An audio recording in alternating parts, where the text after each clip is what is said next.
Hello guys, what's up? So in this video I'm going to show you how you can make a poll in Facebook. So let's open Facebook.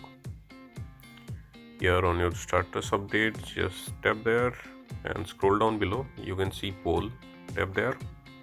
Once you are in poll, you can ask a question. Just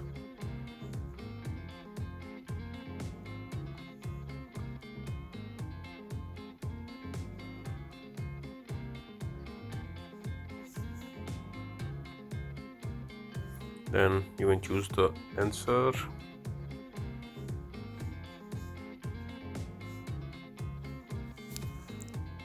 And you can give a picture for your answers.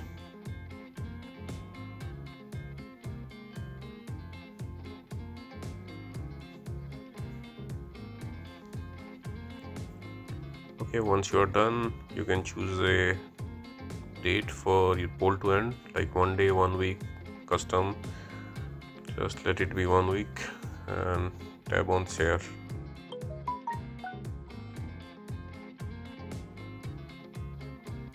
And you are done. So that's it guys. Likewise, you can make a poll in Facebook. So thanks for watching the video guys. See you in the next video. So I'll tap on green.